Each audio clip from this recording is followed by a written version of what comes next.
तो good morning friends. हम लोग आज देखने वाले ये टॉपिक फ्रांस की राज्य क्रांति।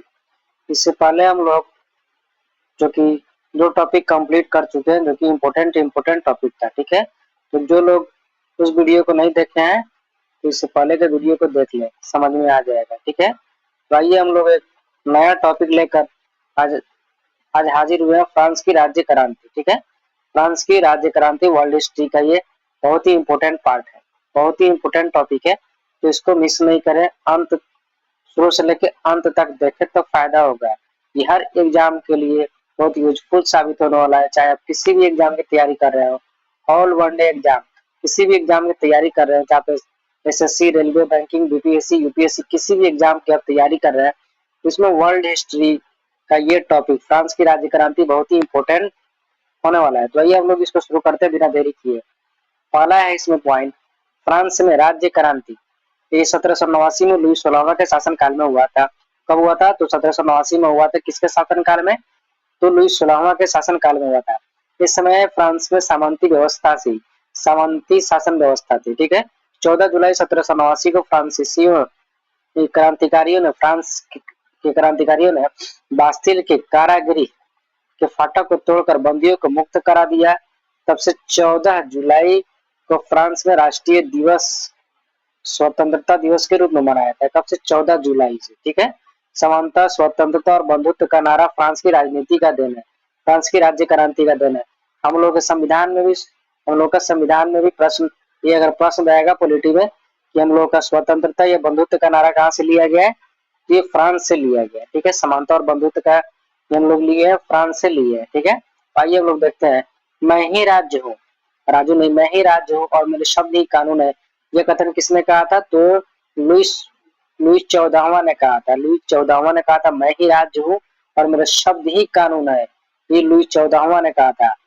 राजा की निरंकुशता, राजा की निरंकुशता एवं स्वेच्छाचारिता पर अंकुश लगाने के लिए फ्रांस में पार्लमा नामक संस्था थी।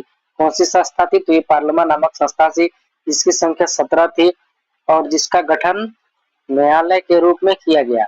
न्यायाधीशों मतलब जज का पद कुलीन वर्ग के लिए सुरक्षित होता था और यह पद वंश कर्मानुगत होता था। वंश कर्मानुगत का मतलब ये हुआ कि पिता के मरने के बाद बेटा, ये उसी को कहते हैं वंश कर्मानुगत कहते हैं। ठीक है, नेक्स्ट है वर्साय के शीश महल का निर्माण लुई 14वां ने करवाया। लुई 14वां ने वर्साय के शीश महल का निर्माण करवाया। वर्साय की राजधानी, वर्साय को फ्रांस की राजधानी लुई 14वां ने बनाया। ये वर्साय को फ्रांस की राजधानी किसने बनाया? तो लुई 14वां ने बनवाया था। लुई 16वां 1774 में फ्रांस की राजगद्दी पर बैठा था। कब बैठा था? तो लुई 16वां 1774 में फ्रांस की राज की गद्दी पर बैठा था। लुई 16वां की पत्नी मेरी अंतोनेट ऑस्ट्रिया की राजकुमारी थी। कहाँ की राजकुमारी थी? तो ये ऑस्ट्रिया की राजकुमारी थी, लुई 16वां की पत्नी। राष्ट्र की समाधि, वर्साय का भड़कीला राज दरबार था। लुई 16वां को देशद्रोह के अपराध में फांसी दी गई। लुई 16वां को राजद्रोह के अपराध में उसको फांसी दे दिया गया। टाइल एक प्रकार का भूमि कर था और तीथे एक प्रकार का धार्मिक कर था। ये बीपीएससी टीआरई 2.0 में ये प्रश्न था कि टाइल किस प्रकार का कर था? तो ये भूमि कर था और तीथे एक प्रकार का क्या था? धार्मिक कर था। इसे चर्च को देना पड़ता था। किसको देना पड़ता था? चर्च को देना पड़ता था। फ्रांसीसी क्रांतिकारी वाल्टेयर, मॉन्टेस्क्यू और रूसो सर्वाधिक योगदान है। किस किस का योगदान है फ्रांसीसी क्रांति में? तो ये है वाल्टेयर, मॉन्टेस्क्यू और रूसो का। इनका बहुत बड़ा योगदान है, सर्वाधिक योगदान इन्हीं का है। वाल्टेयर चर्च विरोधी था। वाल्टेयर जो है क्या था? ये चर्च का विरोधी था। रूसो फ्रांस में प्रजातांत्रिक शासन पद्धति का समर्थक था। प्रजातांत्रिक शासन की पद्धति का समर्थक कौन था? तो रूसो था। सोचो की अपेक्षा, इस 100 चूहों की अपेक्षा, 100 चूहों की अपेक्षा एक सिंह का शासक उत्तम है। किसने कहा था? वाल्टेयर ने कहा था। वाल्टेयर ने कहा था 100 चूहों की अपेक्षा, 100 चूहों की अपेक्षा एक सिंह का शासन उत्तम है। किसने कहा था? तो ये वाल्टेयर ने कहा था। इसको ध्यान में रखना है। सोशल कॉन्ट्रैक्ट, रूस एवं लेटर्स ऑन इंग्लिश की रचना किसके? तो वाल्टेयर की रचना है। ये प्रश्न पूछते हैं बार बार, इसको स्टार मार्क मार लीजिएगा आप लोग। सोशल कॉन्ट्रैक्ट, रूसो एवं लेटर्स ऑन इंग्लिश किसकी रचना है? तो ये वाल्टेयर की रचना है। कानून की आत्मा, स्पिरिट ऑफ लॉज की रचना किनसे की? तो मॉन्टेस्क्यू ने की थी। इसमें सरकार के तीन अंग कौन कौन है? कार्यपालिका, विधायिका और न्यायपालिका, याद रखना है। कार्यपालिका, विधायिका और न्यायपालिका को अलग अलग रखने के विषय में बताकर शक्ति का पृथक्करण का सिद्धांत दिया। शक्ति का पृथक्करण का सिद्धांत दिया, याद रखना है। नेक्स्ट देखते हैं, फ्रांस की राज्य क्रांति का सबसे महत्वपूर्ण नारा है समानता था, जिसे मध्यम वर्ग ने आगाज किया, और स्वतंत्रता एवं बंधुत्व की क्रांति था। ठीक है। 18वीं शताब्दी में फ्रांसीसी समाज 3 भागों में बटा हुआ था, अर्थात श्रेणी में बटा हुआ था। प्रथम स्टेट में पादरी, द्वितीय स्टेट में विजात वर्ग, और जबकि तृतीय स्टेट में इसमें देश की 90% जनता थी। तृतीय स्टेट में ये प्रश्न पूछा था कि फ्रांसीसी समाज कितने वर्ग में बटे हुए थे? तो 3 स्टेट में बटे हुए थे, इसको याद रखना है। ये भी बीपीएससी टीचर में प्रश्न पूछा गया था, और उन्हें सभी प्रकार के कर देना पड़ते थे। इस वर्ग में व्यापारी, डॉक्टर, वकील, जज, अध्यापक, शिक्षक, लेखक, किसान और मजदूर सभी शामिल थे। फ्रांस की राज्य क्रांति के समय फ्रांस की मुद्रा लिब्रे थी, मोस्ट इम्पोर्टेंट। फ्रांस की राज्य क्रांति के समय ये फ्रांस की राज्य मुद्रा क्या थी? मनी। तो उस समय लिब्रे थी। स्टेट जनरल के अधिवेशन की शुरुआत 5 मई 1789 को हुई। स्टेट जनरल की शुरुआत कब हुई? तो 5 मई 1789 को हुई। नाप तौल के दशमलव पद्धति की प्रणाली फ्रांस की देन है। नाप तौल यानी एफपीएस होता है, एफपीएस। तो ठीक है, तो ये नाप तौल के दशमलव प्रणाली फ्रांस की देन है। सांस्कृतिक राष्ट्रीयता का जनक हार्डर को माना जाता है। किसको माना जाता है? तो सांस्कृतिक राष्ट्रीयता का जनक हार्डर को माना जाता है, याद रखना है। नेपोलियन का जन्म, मोस्ट इंपोर्टेंट, वीवीआई।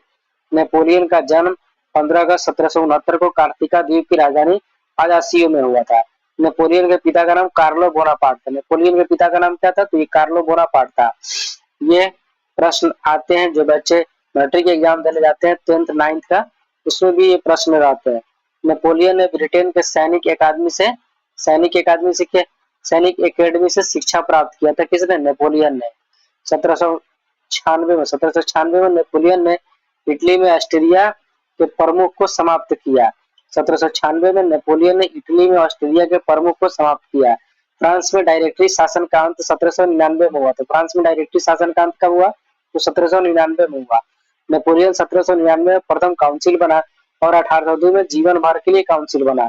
1804 में नेपोलियन फ्रांस का सम्राट बना। नेपोलियन फ्रांस का सम्राट कब बना? तो 1804 में। डेट याद रखना है। आधुनिक फ्रांस का निर्माता नेपोलियन को माना जाता है। आधुनिक फ्रांस का निर्माता किसको माना जाता है? तो नेपोलियन को माना जाता है। नेपोलियन की पत्नी जीजे फाइन को तलाक नेपोलियन ने अपने पत्नी जीजे फाइन को तलाक देकर ऑस्ट्रिया की राजकुमारी मोरिया लुइसा से शादी किया था। नेपोलियन ने सर्वप्रथम इंग्लैंड के बनियों का देश कहा था। नेपोलियन ने सर्वप्रथम इंग्लैंड को बनियों का देश कहा था। ये ट्राफलगर का युद्ध 21 अक्टूबर 1805 में इंग्लैंड एवं नेपोलियन के बीच हुआ था। ट्राफलगर का युद्ध 21 अक्टूबर 1805 में इंग्लैंड एवं नेपोलियन के बीच हुआ था। नेपोलियन ने बैंक ऑफ फ्रांस की स्थापना 1800 में की। नेपोलियन ने बैंक ऑफ फ्रांस की स्थापना कब की? ये 1800 में किया था। नेपोलियन ने कानून का संग्रह तैयार करवाया। इसे नेपोलियन का कोड कहते हैं, या नेपोलियन की संहिता कहते हैं, याद रखना है। नेपोलियन को नील नदी के युद्ध में अंग्रेजी जहाज बेड़े के नायक नेल्सन के हाथों बुरी तरह पराजित होना पड़ा। नेल्सन ने नेपोलियन को हरा दिया था। यूरोप के राष्ट्रों ने मिलकर 1813 में नेपोलियन को लीपजिग नामक स्थान पर हरा दिया और उसे बंदी बनाकर एल्बा के टापू पर भेज दिया। ठीक है, परंतु वह एल्बा से भाग निकला और पुनः फ्रांस का सम्राट बन गया। अंततः मित्र राष्ट्रों की सेना ने नेपोलियन को 18 जून 1815 को, डेट याद रखना है, वेरी वेरी इंपोर्टेंट, वाटरलू की युद्ध में पराजित किया। वाटरलू का युद्ध कब हुआ था? तो 18 जून 1815 में। वाटरलू के युद्ध में अंततः मित्र राष्ट्रों की सेना ने नेपोलियन को 18 जून 1815 को वाटरलू के युद्ध में पराजित किया और उसे बंदी बनाकर सेंट हेलेना नामक द्वीप पर भेज दिया, जहां 1821 में उसकी मृत्यु हो गई। नेपोलियन को लिटिल कारपोलर के नाम से जाना जाता है। लिटिल कारपोलर के नाम से नेपोलियन को जाना जाता है, दिमाग में रखना है। नेपोलियन का पतन का कारण उसका रूस पर आक्रमण करना था। नेपोलियन का पतन का जो कारण था उसका कारण यही था कि वो रूस पर आक्रमण किया। इंग्लैंड के वाणिज्य एवं व्यापार का बहिष्कार करने के लिए नेपोलियन ने महाद्वीपीय व्यवस्था का सूत्रपात किया था। वियना कांग्रेस समझौता के तहत एग्रीमेंट होगा ना, उसके हारने के बाद वियना कांग्रेस समझौता के तहत यूरोप के राष्ट्रों ने 1815 में फ्रांस के प्रभुत्व को समाप्त किया। ठीक है, तो हम लोग इस टॉपिक को देख लिए। इसकी इसका नाम क्या था? फ्रांस की राज्य क्रांति, जो कि बहुत इम्पोर्टेंट है। ये हर एग्जाम के, ये हर प्रतियोगी परीक्षा के दृष्टिकोण से बहुत ही इम्पोर्टेंट था। ठीक है, तो आप लोग कमेंट करके बताइए कैसा लगा। ठीक है, लाइक कीजिए, सब्सक्राइब कीजिए और शेयर कीजिए, और वीडियो अच्छा लगे तो सब्सक्राइब कीजिए। बेस्ट ऑफ लक आप लोग हर आने वाली एग्जाम के लिए, चाहे आप किसी भी एग्जाम की तैयारी कर रहे हो। ठीक है, चलिए हम लोग मिलेंगे नेक्स्ट वीडियो में नेक्स्ट, तब तक के लिए इतना है।